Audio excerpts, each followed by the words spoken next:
Boa tarde. Hoje nós temos aqui na Rodas da Saúde o prazer de receber uma pessoa muito especial, que é a doutora Cristiane Benvenuto.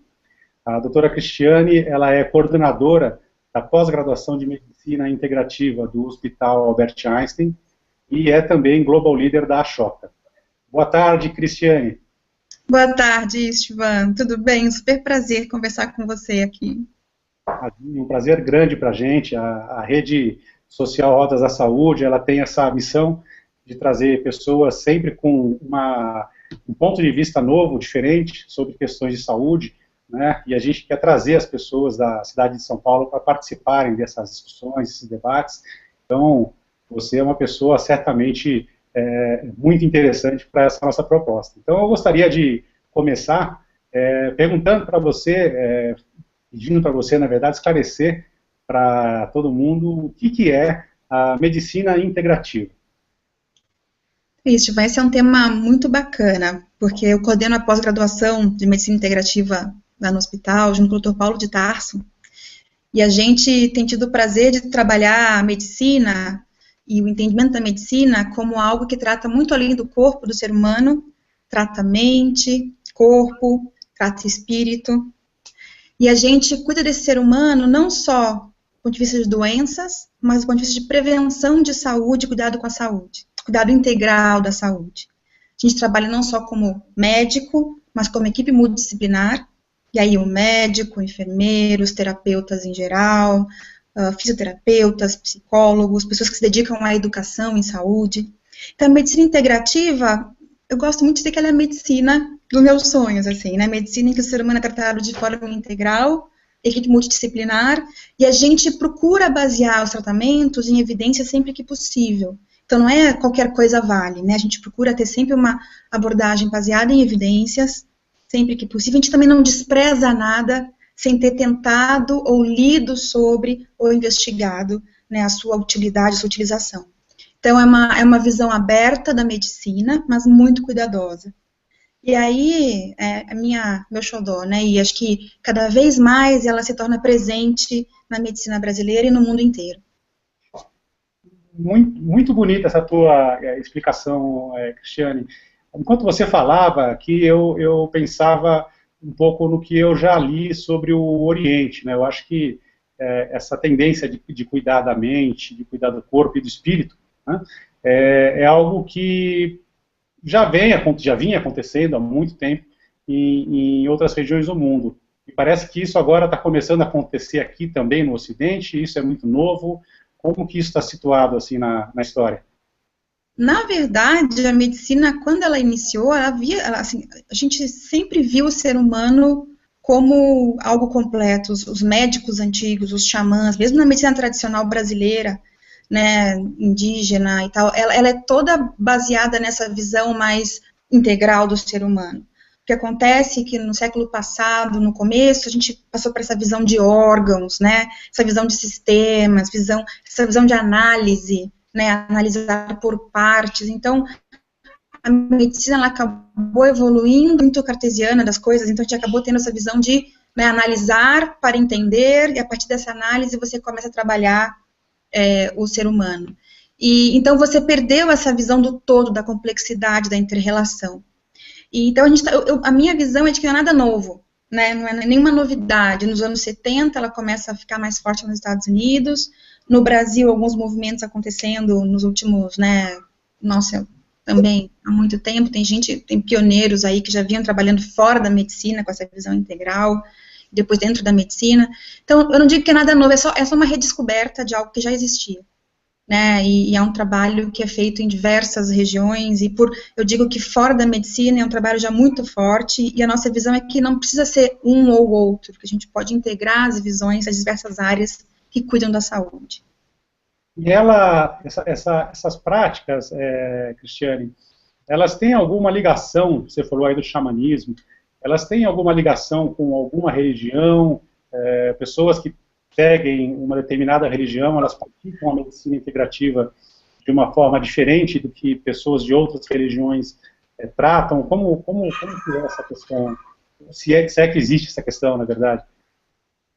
Assim, o bacana é pensar que não existe uma abordagem religiosa, né? A gente procura dizer assim, não existe esta ou aquela religião. O que é importante é a visão de espiritualidade, nesse caso, né? Então, a gente sabe que o estudo da espiritualidade é cada vez mais forte também dentro da medicina, relacionado às doenças, prevenção de doenças, né? Então, a espiritualidade também como conexão com o ambiente, com a sociedade. Então, muitos estudos acabam ligando a espiritualidade, muito menos com a visão de religião. É claro que a religião que você escolhe acaba sendo o teu modo de expressar a espiritualidade, né? Mas eu gosto de dizer que a medicina integrativa, ela ensina muito pra gente do ponto de vista humano, né? A gente se reconhecer como ser humano, e não apenas como pequenas máquinas, ou cuidando de pequenas partes, consertando partes de uma máquina.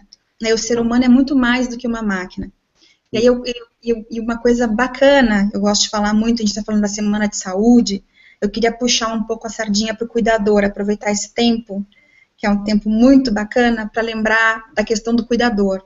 A gente fala muito de cuidar do outro, quando a gente trabalha com saúde, o professor, quem trabalha com a saúde, eu acho que o professor é um cuidador da saúde da criança, mas essa é uma outra conversa, né? Todo mundo que cuida pensa muito no outro, e eu gosto de puxar essa visão de que somos todos humanos. Então, que um cuidado muito importante com a saúde é a gente aprender a se cuidar, é o autocuidado, é o cuidado que a gente pode ter com a gente antes de cuidar dos outros, né? Eu sempre uso com meus filhos a visão do avião, né? Primeiro coloque sua máscara de ar, para depois cuidar de quem está com você. Você tem que estar íntegro, tem que estar inteiro para conseguir cuidar do próximo, né? Então, isso é uma coisa muito importante na medicina integrativa, o autocuidado, essa visão do cuidador e do cuidado. Agora, na prática, Cristiane, como é que a gente pode utilizar, se existem algumas técnicas, se você faz uso de alguma dessas técnicas, que você poderia compartilhar com a gente, para que a gente possa se conhecer melhor e acabar se tratando melhor, né? Buscando sempre a perspectiva aí da saúde plena, né? Tem alguma coisa, alguma dica para nos dar? Então, né, como eu falei antes, a integrativa ela se baseia muito nessa visão de autocuidado. Então, do ser humano, eu nem te falei antes, mas o ser humano como fonte da sua cura, né, a gente usar recursos próprios nessa caminhada de cura.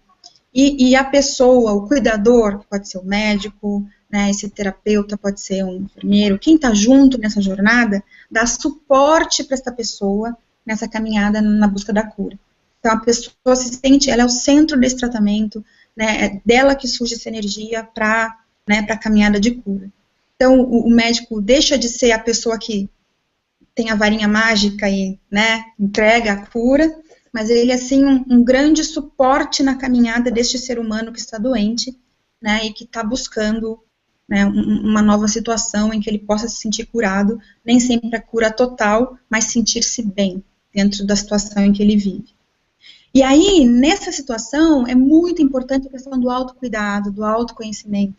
Né? Então, a gente fala que um elemento muito importante para você se sentir bem, se sentir feliz, é o que a gente chama de autocompaixão, uma autogentileza muito grande. Né? A gente sabe que pessoas que sentem-se melhor têm mortalidade menor. Alguns estudos mostram que pessoas que se sentem bem têm mortalidade menor, morrem menos.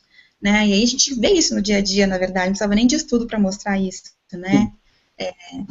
Então, pessoas que estão de bem com a vida, e como é que a gente fica de bem com a vida? Né? Um dos jeitos de fazer isso, tem vários jeitos de fazer isso, a gente procurar atividades que nos façam bem, que nos deem satisfação, de procurar trabalhar em atividades que nos deem o que a gente chama de flow, né? O fluxo, que elas são difíceis o suficiente para me desafiar, mas não tão difíceis a ponto de eu desistir, né? Então, está sempre desafiando o meu cérebro para coisas que me tragam novidade, né, e que me tragam prazer.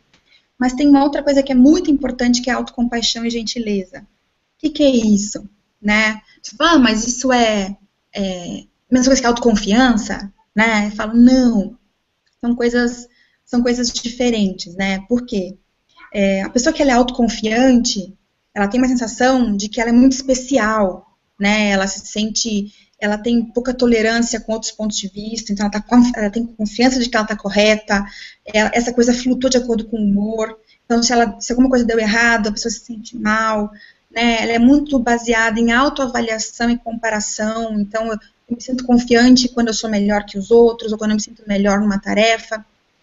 Enquanto que a autocompaixão, essa palavra às vezes em português soa meio estranha, mas é a palavra perfeita, ela é baseada em aceitação, né? Eu me sinto humano, eu sei o que eu consigo e o que eu não consigo fazer, e isso dá uma fluidez maior, me faz permanecer no meu estado de espírito por mais tempo, porque eu conheço meus limites, eu conheço o que eu sei fazer. A gente fala da figura de se olhar no espelho, né?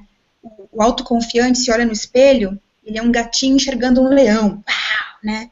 Enquanto que o cara da autocompaixão, ele é um gatinho, se olha no espelho e vê um gatinho, né? Ele é humano, ele se aceita como ele é e não precisa se comparar com os outros para ficar feliz. E aí a pergunta natural que surge é assim, mas é um cara preguiçoso, então, porque esse cara não se desafia, não vai além, não tenta buscar, né? Ele meio que aceita o que está acontecendo na vida. Não.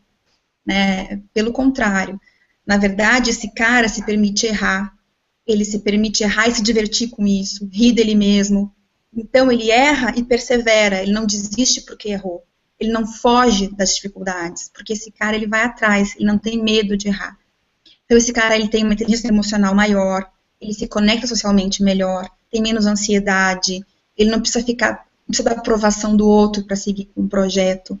Então, trabalhar essa autocompaixão é uma coisa que faz bastante diferença. Então, um exemplo prático é dieta, né? Uma pessoa com autocompaixão, e tem um estudo que mostra, tem estudo para tudo, né? Tem um estudo que mostra isso.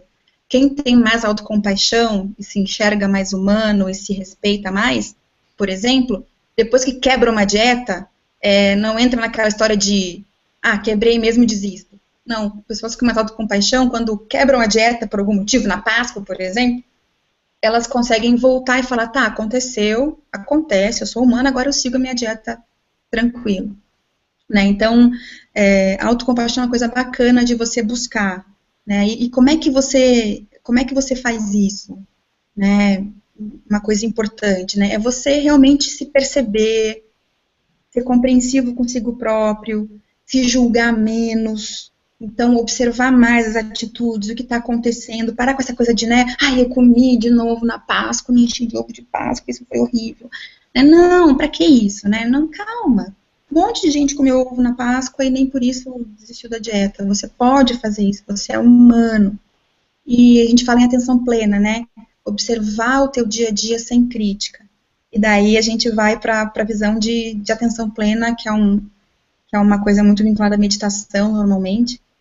Né, e aí você me perguntou o que eu faço no meu dia a dia para buscar esse critério integrativo. Curioso. Para aprender um pouco.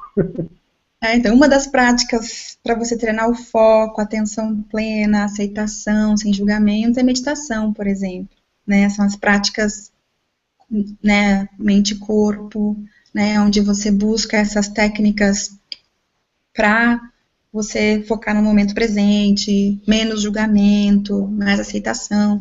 Então, isso é uma das coisas que ajuda.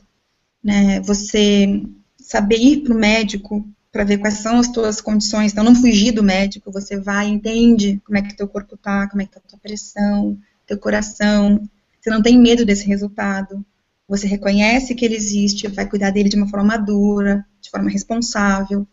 Né? Então, acho que tudo isso é parte do autocuidado, que é parte dessa autogentileza e dessa autocompaixão, que, no final, acabam te ajudando a viver mais e melhor, o que é mais importante. Sim. Isso é uma abordagem fora de série. Você está falando disso aqui, a gente vai botar essa conversa na comunidade de gentileza, né? E, em geral, quando as pessoas falam sobre gentileza, pensam na gentileza com o outro e pensam na compaixão com o outro como uma forma de ser gentil, mas a gente acaba esquecendo um pouco, como você falou do exemplo do avião, da máscara de gás, né? Começar por nós mesmos, né? Exatamente, né? Você não tem como salvar alguém numa praia se não sabe nadar, né? São aquelas coisas, né, que são muito claras. Então, não é um egoísmo. E eu achei muito engraçado, né? Uma outra coisa de quem tem autocompaixão é não se deixar usar pelos outros. Por incrível que pareça, parece que é o bonzinho bobo, né? Não, porque esse cara sabe seus limites, por exemplo. A pessoa que tem autocompaixão, ela se conhece, conhece seus limites e se respeita. Então, essa pessoa não vai fazer coisas, não vai se deixar usar por outras pessoas ou ser abusada por outras pessoas, né? Ela se sente mais forte, mais capaz de se cuidar. É claro que isso é muito simplista o que eu estou dizendo aqui, a gente tem outras questões envolvidas em termos de, né, relacionamento humano, abuso e tal, mas certamente essa visão mais clara de si próprio como um ser humano ajuda muito a formar esse ser integral, esse ser mais forte no seu relacionamento com a sociedade e com outras pessoas e nas decisões de saúde, que é muito importante, né, na forma como eu decido cuidar da minha saúde. Então, é muito bacana, assim, então a gente pode muito mais do que a gente imagina. Gente, essa conversa, por mim, não teria fim, mas a gente tem também um tempo para respeitar. Eu vou prometer que todas as interações na nossa rede social, na nossa comunidade de gentileza, vão ser, em algum momento, respondidas pela doutora Cristiane, só lembrando que não é um chat online, que a doutora Cristiane faz outras coisas, então ela não vai responder as perguntas na hora, mas na medida do possível ela vai estar olhando o que tiver ali de questionamento, de dúvida, e ela vai estar interagindo com vocês. Eu queria agradecer demais a conversa, Cristiane, e torcer para que daqui a um tempo a gente consiga voltar nesse assunto, porque da minha parte eu gostaria de falar ainda um pouco mais sobre isso. Estivão, super prazer, obrigada mesmo pela oportunidade de estar aqui. Olha que bonitinho, sua filha. Beijo da minha filhota. Que bonitinho. Tá, obrigada mesmo, viu? Um beijo. Um beijo, tchau.